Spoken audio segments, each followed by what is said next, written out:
घड़ी के कांटों की तरफ देखते हुए अपने प्रदेश अध्यक्ष को इशारा करना और सही समय पर पार्टी को ज्वाइन करने वाले निशांत कुमार अब पार्टी के कार्यकर्ताओं को सही तरीके से पार्टी चलाने के लिए मंत्र दे रहे हैं। देखिए, निशांत कुमार ने जेडीयू को बहुत गंभीरता से लिया है। जेडीयू की ये मेरी पार्टी है, मेरे पिता ने बहुत मेहनत करके इस पार्टी को आगे बढ़ाया है और इस पार्टी को और बेहतर तरीके से कैसे मैं आगे बढ़ाऊं, इस पर निशांत कुमार अब काम कर रहे हैं। निशांत कुमार जिस दिन पार्टी ज्वाइन कर रहे थे, उस तरफ अपने हाथ में बंधी कलाई पर घड़ी को देख रहे थे, प्रदेश अध्यक्ष की घड़ी को बार बार दिखा रहे थे, मोबाइल निकालकर टाइम देखा जा रहा था और उस समय कहा गया कि ये क्या कर रहे हैं निशांत एक सही समय का इंतजार कर रहे थे और उसके बाद उन्होंने पार्टी को ज्वाइन किया। पार्टी ज्वाइन करने के बाद निशांत कुमार को लेकर ये बातें चली कि निशांत बनेंगे उप मुख्यमंत्री। निशांत अभी भी सही समय का इंतजार, निशांत ने अभी भी सोचा कि सही समय जो होगा हम पार्टी जो हमें दायित्व देगी हम उसको संभालेंगे, लेकिन फिलहाल मैं पार्टी को समझ लूं, पार्टी के तमाम कार्यकर्ताओं के मन को समझ लूं, सबके मन को टटोल लूं, बिहार घूम लूं, उसके बाद जो जिम्मेदारी हमें दी जाएगी शायद उस समय उस जिम्मेदारी को सही तरीके से मैं निभा पाऊंगा। लगातार पार्टी के कार्यकर्ताओं के साथ, जिला अध्यक्षों के साथ बैठक करके निशांत कुमार इस बातों को समझ रहे हैं कि कमी कहां कहां है,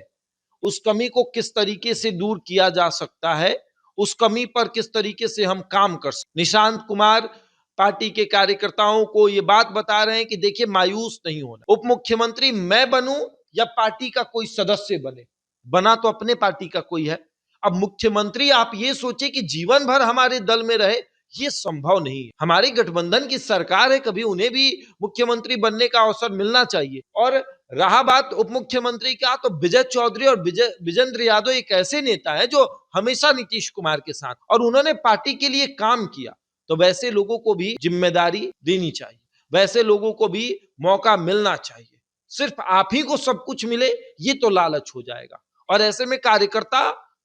मायूस रहेंगे। तो पार्टी के कार्यकर्ताओं को, पार्टी के नेताओं को भी जिम्मेदारी देनी चाहिए और ऐसे में अब जिम्मेदारी जब दी गई है, उस जिम्मेदारी को वो लोग निभाएंगे और हमें अपने साथ मिलकर ये काम करना है कि हमें किसी भी हाल में पार्टी को बेहतर से बेहतर बनाना है। लोकसभा में बेहतर प्रदर्शन हुआ 2024 का और 2025 का भी विधानसभा चुनाव बेहतर रहा जेडीयू के लिए, तो आगे आने वाले समय में और बेहतर कैसे हो उस पर काम करना है और पार्टी के प्रवक्ताओं के साथ, पार्टी के पदाधिकारियों के साथ, जिला अध्यक्षों के साथ, प्रदेश अध्यक्ष के साथ, राष्ट्रीय अध्यक्ष के साथ बैठकर निशांत ये समझ रहे हैं कि पार्टी किस तरीके से बनी है और कैसे आगे चली है,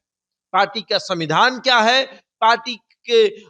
अपना कार्यकाल क्या है, किस तरीके से पार्टी काम करती है और मेरा विचार ये है क्या इस पर हम काम कर सकते हैं, मेरा रोड मैप ये है क्या हम इस पर अपनी पार्टी को लेकर चल सकते हैं। ये तमाम चीजें हो रही हैं और वाकई में आप तभी बेहतर बन पाएंगे जब आप कहीं काम करने का प्रयास कर। अब निशांत का मानना था कि हम आए पार्टी में तुरंत उप मुख्यमंत्री पद मिल जाता, फिर हम पार्टी को नहीं समझ पाते, फिर हमको उस विभाग का कार्य करना पड़ता, तो पार्टी को नहीं समझ पाते फिर दिक्कत होती। तो पार्टी को भी समझना है, सरकार को भी समझना है, तो थोड़ा समय हमें चाहिए और इसीलिए निशांत कुमार लगातार पार्टी के नेताओं के साथ बैठकर काम कर रहे हैं और उनसे ये जान रहे हैं कि आपका रोड मैप क्या है और उनको ये बता रहे हैं कि मेरा रोड मैप क्या है, क्या हम लोग इस रोड मैप पे चल सकते हैं। क्योंकि नीतीश कुमार ने जेडीयू को जिस तरीके से आगे बढ़ाया, आने वाले समय में नीतीश कुमार तो जेडीयू को नहीं देखेंगे, देखना निशांत कुमार को है और निशांत कुमार का मानना था कि अगर